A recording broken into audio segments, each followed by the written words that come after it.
बिस्मिल्लाहिर्रहमानिर्रहीम। अस्सलाम वालेकुम नाज़रीन, मैं अहमद फ़वाद हूँ और आप मेरा यूट्यूब चैनल देख रहे हैं। नाज़रीन, आज के व्लॉग में 2-3 बड़ी अहम खबरें हैं जो मैं आपके साथ शेयर करूँगा। सबसे पहले तो नाज़रीन 17 लीगी लीडरों के हवाले से एक अहम खबर है। जब से इमरान खान साहब की जानिब से अनाउंसमेंट की गई है तो कोशिश ये की जा रही है कि किसी तरीके से जो नंबर गेम है वो अपनी पूरी करके अदम एतमाद की तहरीक लाई जाए। लेकिन एक तो इनके साथ ये हुआ है कि 18 लोग ऑलरेडी उनकी रुकनीत मुअत्तल है और प्लस ये हुआ है कि 17 लोग इनके ऐसे हैं कि जो कि इस अदम एतमाद की तहरीक में वोट ही नहीं कास्ट करेंगे। ये मामला क्या है, एक तो इस हवाले से कुछ क्लियर चीज़ें आपके सामने रखूँगा, नंबर गेम आपके सामने रखूँगा। दूसरे नंबर पर जब से इमरान खान साहब ने असम्बली तहलील करने की अनाउंसमेंट की है तब से लेकर अब तक कितने दिन गुजर चुके हैं, लेकिन अभी तक जो नून लीग है या उनके जो रहनुमा हैं वो संभल नहीं पाए कि इमरान खान ने आखिर ये क्या जो कार्ड है वो प्ले कर दिया है। एक एग्जांपल आपके सामने मैं रखूँगा राना सनाउल्लाह की, कि राना सनाउल्लाह किस कदर घबराहट का शिकार हैं। और आखिर में नाज़रीन जनरल रिटायर्ड बाजवा साहब के हवाले से भी कुछ डिटेल्स सामने आ रही हैं कि उन्होंने जाते जाते इमरान खान साहब से रब्ता करने की कोशिश की है और कुछ लोगों के ज़रिए उन्होंने इमरान खान साहब को पैगामात भी पहुँचाए कि वो उनसे मुलाकात कर लें, लेकिन मुलाकात नहीं की गई इमरान खान साहब की जानिब से। ये क्या मामला सामने आया है, इसकी भी डिटेल आज की व्लॉग में आपके सामने रखूँगा। सबसे पहले तो नाज़रीन इलेक्शन कमीशन से एक बड़ी खबर है वो मैं आपके साथ शेयर करता चलूँ। तर्जुमान इलेक्शन कमीशन हारून शनवारी जो हैं उन्हें अपने ओहदे से चीफ इलेक्शन कमिश्नर सुल्तान सिकंदर राजा की जानिब से हटाया गया है। इसका थोड़ा सा आपको बताता चलूँ कि बैकग्राउंड क्या है, क्योंकि बड़ा दिलचस्प ये सारा मामला है।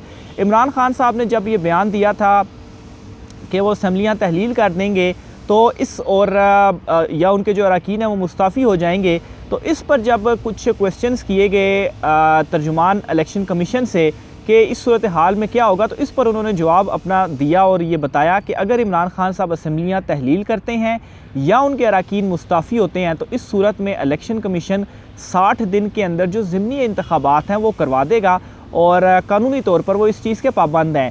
लेकिन इसमें पहले मैं एक चीज़ आपको क्लियर करता चलूँ कि अगर तो अरकान मुस्ताफ़ी होते हैं तो उस सूरत में ज़िमनी इलेक्शन होंगे। जैसे कौमी असम्बली के 123 इस्तीफ़े थे और इनमें से कुछ पर ज़िमनी इलेक्शन हुए भी हैं।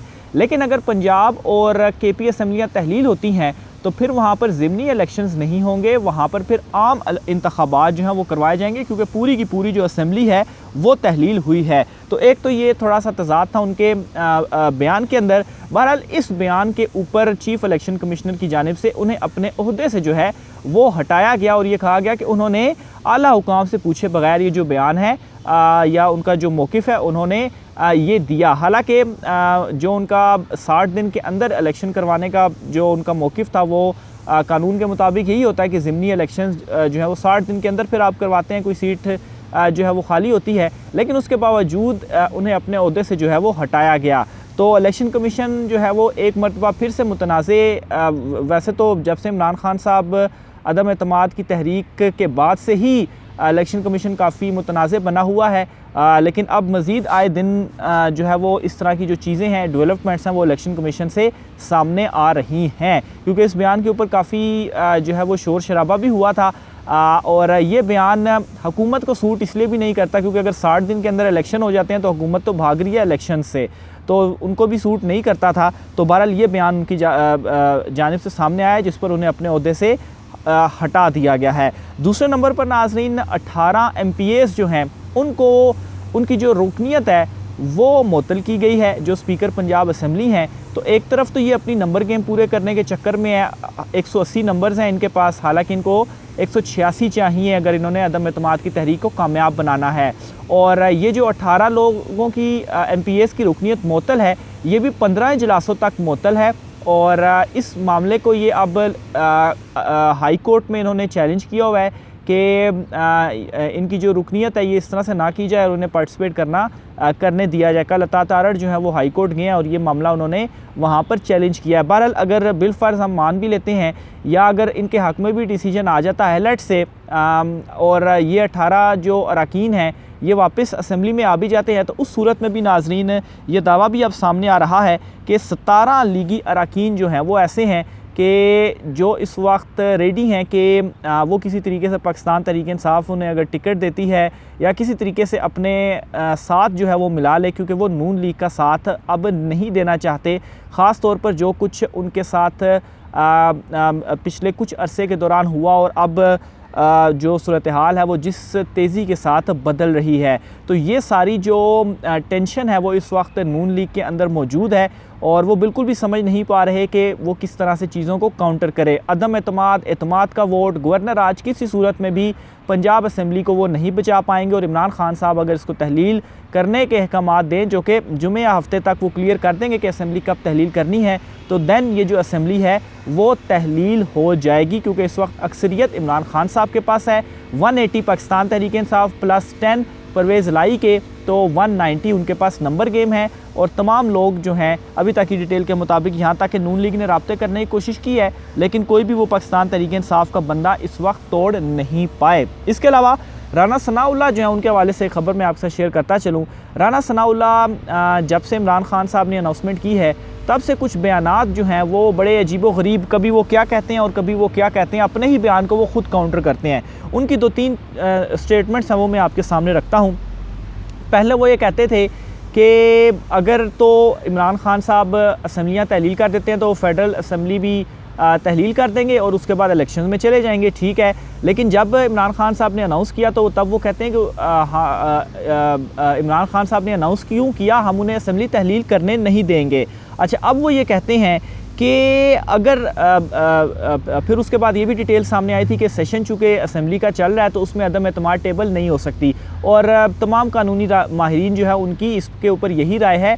और वैसे भी यही होता है कि सेशन के दौरान आप अदम एतमाद की तहरीक जो है वो नहीं ला सकते। लेकिन राना सनाउल्लाह साहब आप कहते हैं कि सेशन के दौरान भी अदम एतमाद की जो तहरीक है वो पेश हो सकती है। यानी किसी तरीके से उन्होंने कुछ ना कुछ जवाब देना है सवालों का। एक प्रोग्राम के दौरान उन्होंने ये कहा, तो उसको आए बाएँ शाएँ करने के लिए उन्होंने ये जो जवाब है वो दिया है, क्योंकि उसके पास वाज़े इस हवाले से कोई जवाब नहीं है। फिर साथ ही वो ये कहते हैं, पहले वो कहते थे कि गवर्नर राज हम लगा देंगे या उस तरफ हम जाएंगे, तो अब वो ये कहते हैं कि गवर्नर राज लगाने की ज़रूरत ही नहीं पड़ेगी, क्योंकि अब उन्हें समझ लग चुकी है कि गवर्नर राज वो नहीं लगा सकते।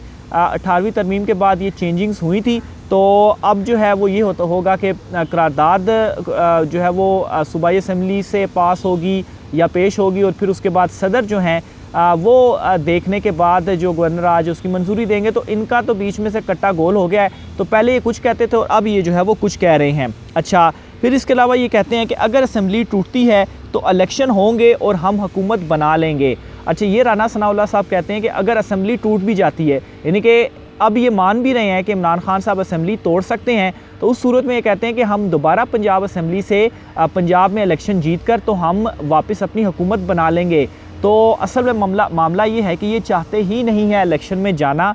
अगर ये वाकई चाहते होते इलेक्शन में जाना तो इंतज़ार किस बात का। इस वक्त जो वस्त सूरत हाल है, आए दिन नून लीग जो है वो डाउन से डाउन होती जा रही है, तो फ़ौरन से आप इलेक्शन करवाएं और दोबारा आप हुकूमत बनाकर और तगड़ी हुकूमत बनाकर आ जाएं। लेकिन इनको पता है कि अगर ये हुकूमत से गए या पंजाब असम्बली टूटी तो इनकी हुकूमत नहीं आने वाली, लेकिन उसके बावजूद भी ये कहते हैं जी कि हम हुकूमत बना लेंगे। फिर ये साथ ही कहते हैं, अच्छा अभी इसी बयान का रिवर्स भी देखें, ये सारे ख़ुद ही ये रिवर्स भी करते रहते हैं। फिर ये कहते हैं जी कुछ अर्सा पहले पाकिस्तान तहरीक इंसाफ जिस पोजीशन पर थी, यानी कि लोग जो है वो पाकिस्तान तहरीक इंसाफ से तंग आ गए थे, ख़ास तौर पर महंगाई के मामले के ऊपर लेकर, आज जो है वो ये ख़ुद उस पोजीशन पर हैं।